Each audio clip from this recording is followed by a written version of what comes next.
Hi everyone, welcome to the show.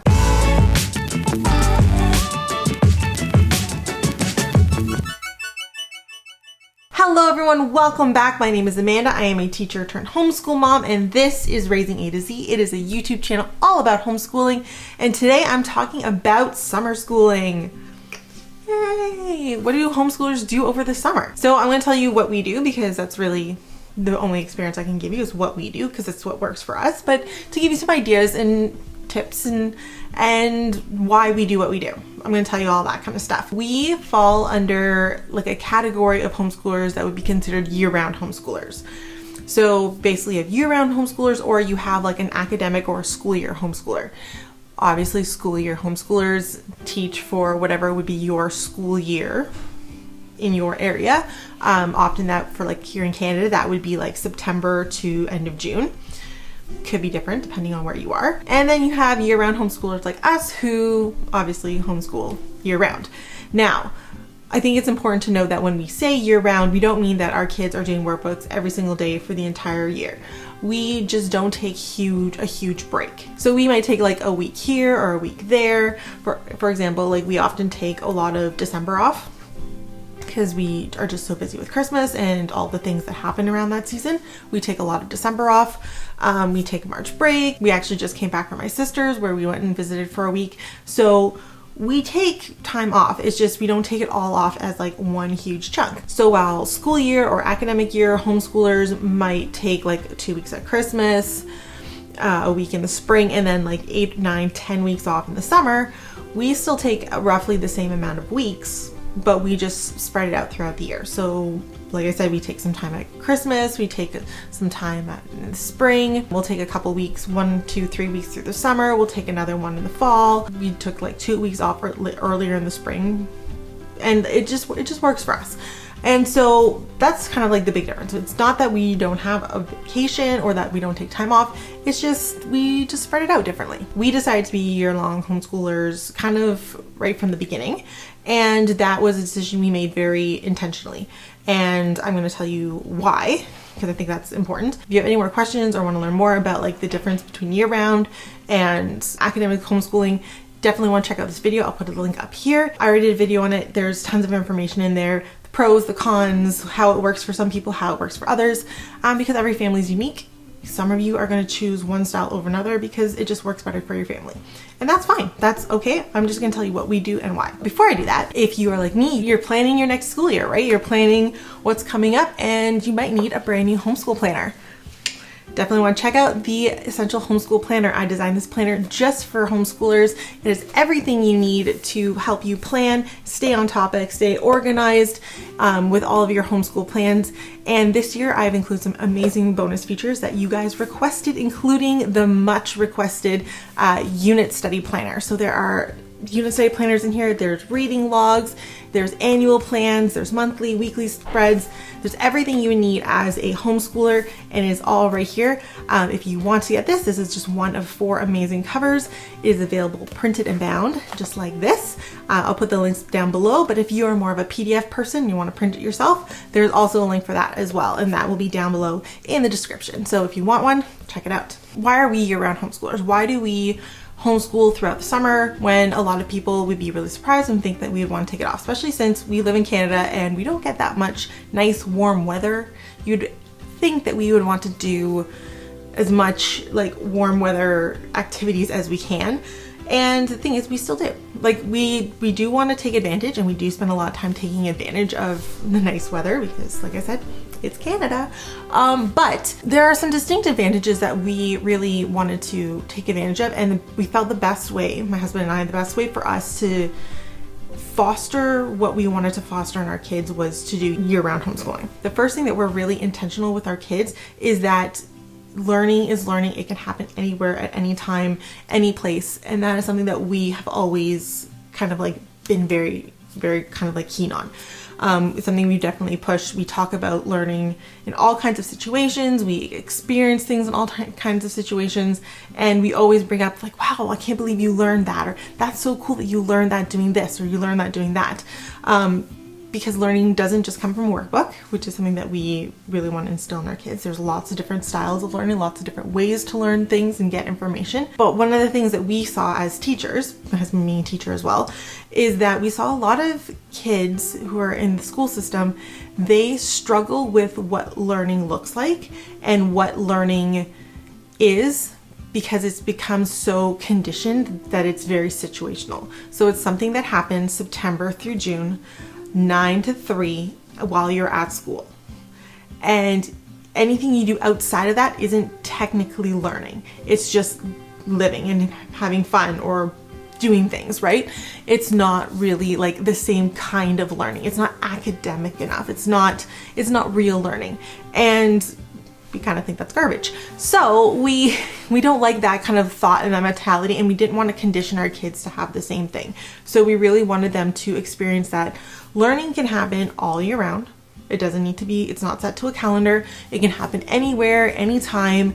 And so year-round homeschooling does help us do that. It's one of the reasons we chose it. We also liked year-round homeschooling because it's a bit more of a natural flow for what most people are going to do as adults, right? So part of raising children is that you are eventually preparing them to become independent adults.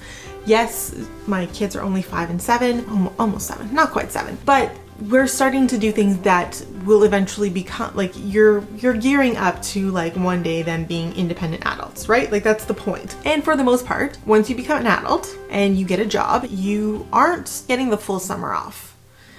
Like, right? Like most people get, you know, if they get some holidays, they get some PTO or whatever, they have it. You know, most people don't sit around and take 10 weeks off in the middle of the year. That's completely unrealistic. We also wanted to make sure that our kids understood that, right? So that they're not gearing up and like preparing themselves to always have, you know, 8 weeks off every summer or 10 weeks off, or like, so that they're prepared to like having to balance and maintain what that working life balance will look like. Right? So while they're growing up, we're helping them learn what that looks like. So they are learning to take breaks when they need it, but also like doing a little bit of work and finding that balance with what they want to do outside of their like work time, what mental health looks like while working. Like those are things that we get to teach our kids now. And because we're teaching it now, we're hoping that will like transition into being a very happy, healthy adult. And this year round tends to work better because that's how most people live their lives, right? With the exception of teachers, of course, who tend to get a large chunk off in the middle of the summer. Most people don't get to do that. They might take a couple weeks.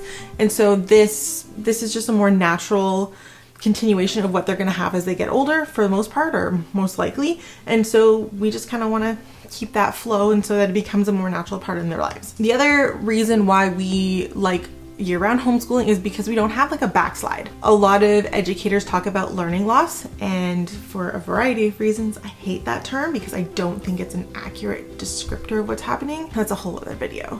But for the sake of this video, in the educational community, learning loss is defined as skills that kids have lost over the course of a time away from school. Things that would need to be refreshed, repracticed, or retaught in any way is considered learning loss. And so studies have shown that kids who take large breaks, like, you know, 8, 9, 10 weeks off, tend to come back and they have lost up to, I think it's up to 2 or 3 months of schooling when they come back in September. So that means a lot of schools have to spend most of September reteaching what they learned last year so that they can like move on with their curriculum. I don't like calling it learning loss because I don't think it's lost. I think it's just not practiced, and kids just need to get back into the swing of things. It's like getting on your bike for the first time every spring, right? Because we can't bike here in the winter. We have 8 feet of snow.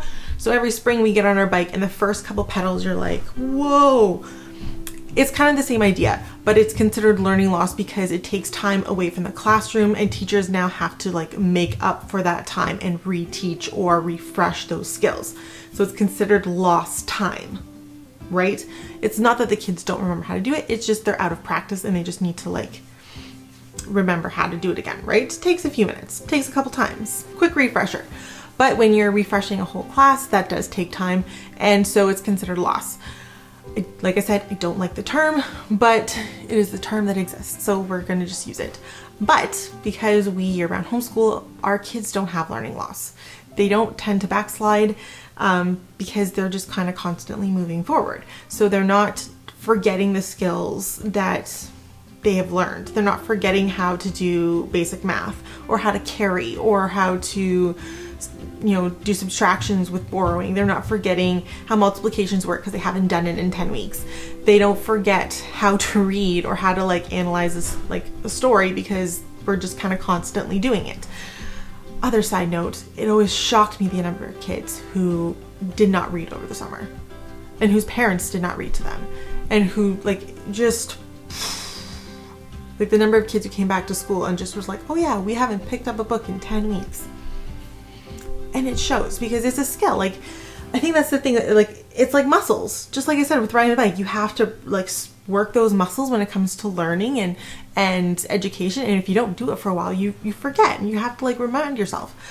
And so because our kids homeschool year round, we don't have that kind of backslide. So we kind of keep going, which often means that we're moving forward at a quicker pace. So because we aren't necessarily sliding back, we're not losing September, which a lot of school kids do because they're just spending the whole time refreshing. And because we keep going, we're not losing June because, spoiler alert, public schools in Ontario specifically are not allowed to, the kids' grades are in the first week of June. So all of June is just holding the fort for teachers. They're not really teaching anything new. So out of your 10 months that the kids are in school in Ontario, only 8 of those are actually months where they're moving forward with curriculum. So that's kind of a weird thing, but which means that my kids are always they're basically getting 2 extra months every year of educational time that their school counterparts aren't getting. So they get more and they forget less. So that was just a win. And so that's one of the reasons why we like to homeschool over the summer. What does homeschooling over the summer look like for us? So I know for a lot of year-round homeschoolers, summer looks very different than their regular school year. And that's just because the weather is nicer and there's different things to do. So for example, a lot of programs end. So our gymnastics is over, our soccer just ended. Our play groups and co-ops aren't necessarily running over the summer.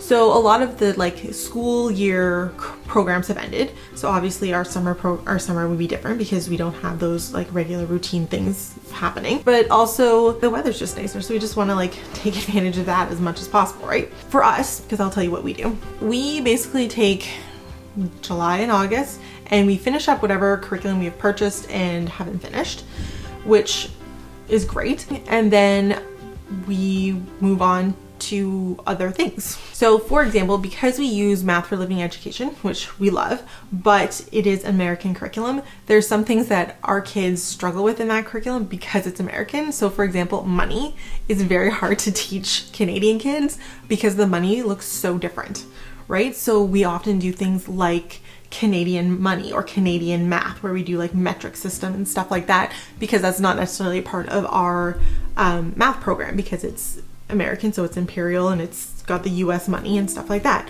So over the summer we would tend to do activities and stuff that focuses on the things that our program doesn't cover because we're Canadian. So that's what we do. And so it works really well for us. So our kids still do their workbook time throughout the summer. They still do their reading, writing, math workbook time in the morning right after breakfast. That still continues all summer long if we are at home. That's kind of our rule. If we're going to be at home, you guys have to do your workbooks. It's a really kind of nice balance for us, so that if we plan to be out for the day, we're going on a hike, or we're going to go visit family, going to the beach, whatever it is, if we're not home in the morning, then we don't have to do workbooks. It kind of gives us a nice little bit of a lessening up, bit of a little break, but we still kind of get to continue moving forward with doing our workbooks regularly.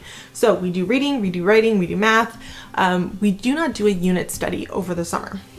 I have tried it. When we first started homeschooling, we did a unit study. I love unit studies. My kids love unit studies. But my husband's home and he's very adventurous and he wants to go. And so the kids want to be outside, he wants to be outside, they want to go. And so I was doing all this planning and prepping and getting things ready, and then we were never getting to it. So I stopped.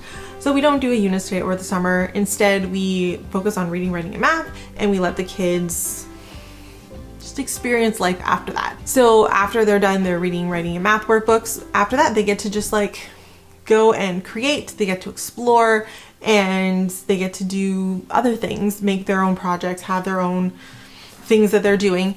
And that's, again, still learning, still very interest-based and following their interests and what they want to do. We get to continue on with the workbook time during the summer, but it's just the academic sit down at the table part is just a lot less. If we're traveling, if we're off on adventure, we just don't add that to the day. So we took a week off and went to visit my sister down south near Simcoe and London area.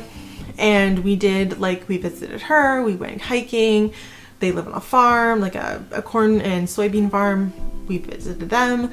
We drove back and we went to the African lion safari, and we went to the butterfly gallery, and we rode the Chichimon home. Like, we did all kinds of things that were just so much fun and so educational, and there was a lot of learning, but I didn't bring their workbooks. And so I think that's where the nice balance comes in. So if we are at home and we're not doing anything in that morning, we get to do our workbooks, and if we are off adventuring or doing something else that's going to be learning and giving them experience and life and learning, then we just let it go.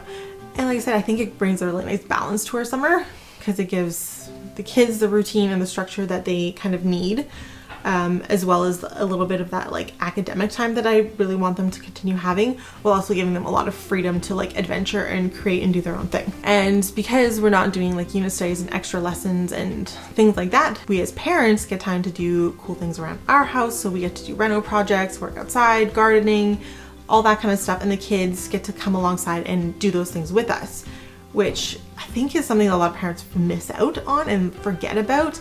Is like, it's so important to watch us learn and watch us figure out how to do things, because adults don't know everything, parents don't know everything, and we're learning too, and showing them that like learning continues to happen even when you're an adult. And so we let them watch us learn how to do things, how to figure things out and problem solve things, and then we bring them alongside to do different things. So like, my husband is planning on putting in a like cabin play structure for the kids that he's building himself. Alexi and Zoe are going to be right in there designing it with him, hammering, sawing, measuring, all of that kind of stuff. And those are important life skills for them to have. So it's still learning. It's just kind of like a more relaxed learning with a big emphasis on like doing cool projects and kind of like passion projects and playing and stuff like that. The other thing we do over the summer is we take advantage of a lot of the cool summer programs that come up. A lot of libraries run a lot of really, really cool summer programs. Our library in particular, once a week, they have like a class day where they have an activity that's happening. So we've already, this summer, have already gone to one of them. They had animal educators come in and they brought like snakes and lizards and hedgehogs, and the kids got to see them all, learn about them. That was really fun. They have a couple others that are coming up. They have a magician coming in. They have, sometimes it's a craft or like a story time with a craft that's associated, all kinds of stuff. It's totally free, and we just have to sign up. So we definitely like to take advantage of things like that. Another program that runs in our area is there's like a trail lookout tourist area, visitor center thing that they run weekend kids activities. And again, free, you just have to sign up. And so they do all kinds of activities. They do like tie-dye. They've done all kinds of painting activities, rock painting and paddles, and painting lessons. They've done sand art, different cool craft projects, and again, totally free. We just have to sign up. So it's kind of nice to have these like little activities that we can just like go to. Those are things that we take advantage of over the summer. The other thing that we do over the summer is we do a lot of reading with the kids. Lots and lots of reading, and I kind of consider it our like catching up on reading time. Not that we're like not reading, but because we don't have a unit study, we get to have a little bit more like free time when it comes to our reading. So usually when we have a unit study, we have like a novel that goes with it. A lot of our books that I pull from the library and that fill like our unit study shelves are all obviously related to our unit study. And so a lot of our reading is like focused on unit studies. So if we're doing butterflies, it's a lot of books about butterflies and reading about butterflies and stories about butterflies and poems about butterflies and novels about butterflies, and it's all about butterflies, right? So when summer rolls around, we don't have a unit study, we have a little bit more like freedom in what we pick to read, just because our reading time isn't as full, right? So we still read a lot of other things during the school year. It's just some of our reading time is taken up with our unit study reading, which is great, totally fun. But because we don't have that, we have the extra time to read other things. And so we get to read whatever we want. And so we like to like catch up on our reading, which it's not catching up, but it's like all the books that we've gotten and we just haven't gotten to. Because they just didn't fall into like a unit study or a novel study that we had planned. So like, for example, Alexi has the Bad Guys book novel that with the fox. She got that for Christmas. We've never gotten to it. Zoe got a couple Dragon Girls chapter books for Easter. We've never gotten to them. And so that's what we're doing. We're like, over the summer, we're just picking up the books that we just didn't get to, books that we just wanted to read, that they don't necessarily have a unit study or a novel study associated with them. They're just cool, fun books that we just want to read. And so we get to just like foster that love of reading. The other thing that kind of happens over the summer, because we don't have a unit study, again, the unit study shelves are empty. And because we're going to the library, the kids get to pick a lot more books that they would just want to pick. Because normally when I have a unit study, I order a whole stack of books online from the library website and just pick them up. So we don't necessarily go into the library very often. We just like pick up a lot of books.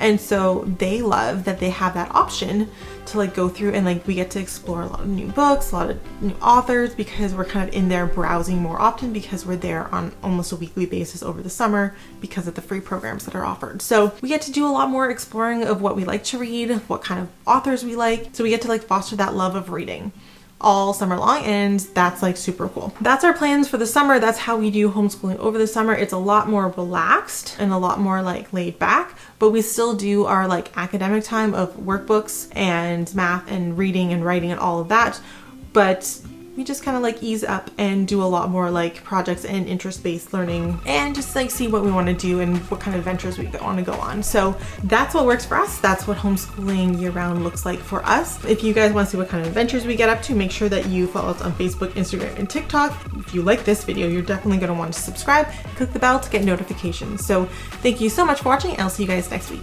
Bye.